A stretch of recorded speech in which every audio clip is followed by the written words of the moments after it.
Hello there, friends. It's Kiona from Ragged Pages. Thanks for stopping by today.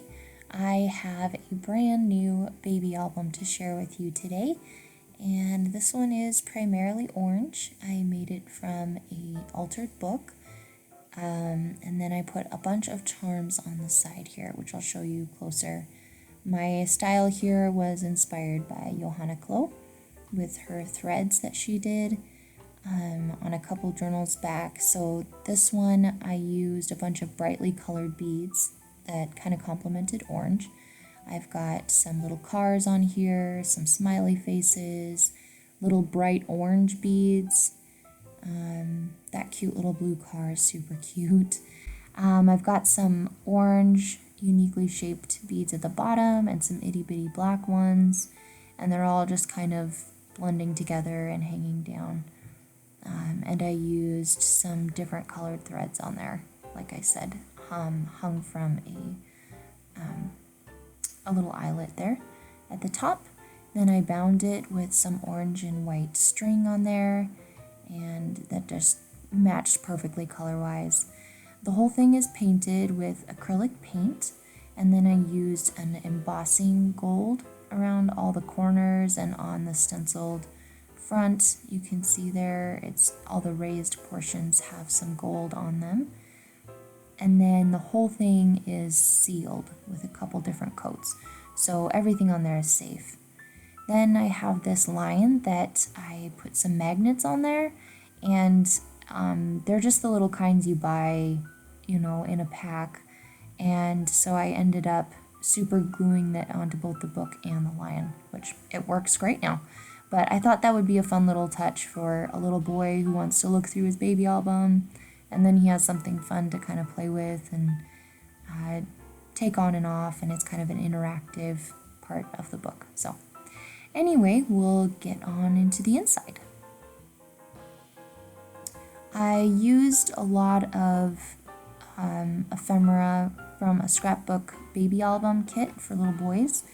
And it's just got some basic information that you want to keep for baby, like the date, who they looked like, how much they weighed, eye color, just basic information, because I think filling out a baby album can be overwhelming sometimes, and if you just have some basic pieces. This little lion that I cut out was from a little golden book called The Lion's Paw, and I got this at a secondhand store. It's a remake of an older version, and you'll see a lot of repeats throughout this book. And it's on like some textured paper. It's super thick and got little bumps on it. It's cute. I also used a National Geographic type book in here, so I wanted it to be plumb full of lions, and then a bunch of different types of papers, as you'll see, and stitching on anything that's blank. This is a wallpaper sample that I lined with printer paper, so she can decorate on one side, write on the other if she wants. I stitched pockets into a lot of the scrapbook paper and then made little ephemera. So those are just little note cards. That's a playing card that I put craft paper on the back of and stitched it together. So those will be really sturdy. She can use marker or paint or whatever on those things. Little tag with a stitched pocket in there. And I also left the strings that I used to bind each signature on the inside. There was another kit that had little nursery rhymes in there. So I believe this one's Jack and Jill jumped up the hill, or fell down the hill, I think. Anyway, then I used those throughout the whole book too, as either tags or tuck spots or whatever.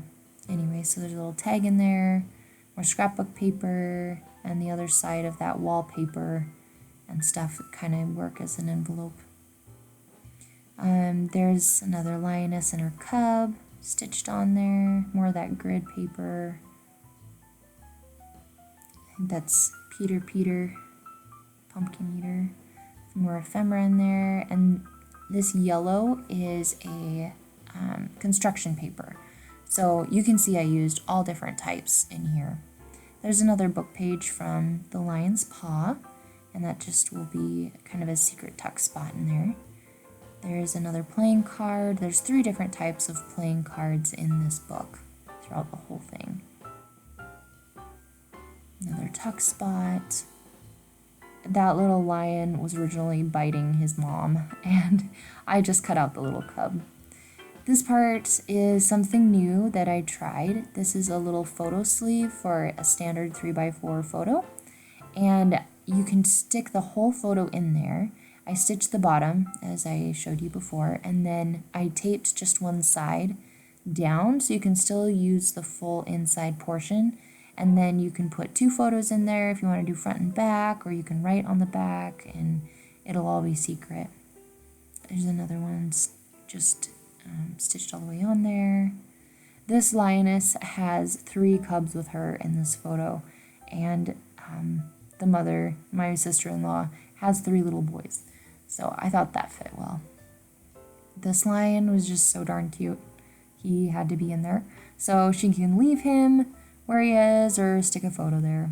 There's another pocket that's been stitched in. It's open at the top. There's another book page that I just folded diagonally. Here's a little envelope I made from a book page, and I didn't stick it in anywhere because I didn't want to hide the zebra on the back. He's just too cute.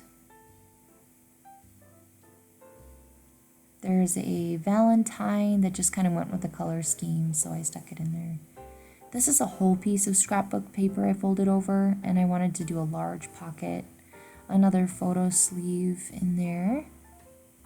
Here's another little envelope from a book page, and I left it open so she could write on the inside, and also so that you can see the animals because the illustrations are just so darn cute.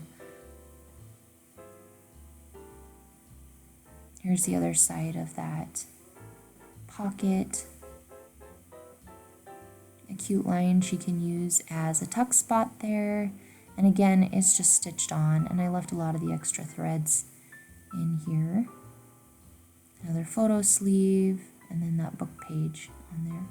The Lion's Paw was the name of the book, so I just cut out that first part. Here you'll see I put a little pocket on there made from a book page, and put a couple different pieces of ephemera in there. That's another one of the types of playing cards I used in here. And then another nursery rhyme in the back. Got another photo sleeve. That ruffled paper where it's like textured. It's another note card.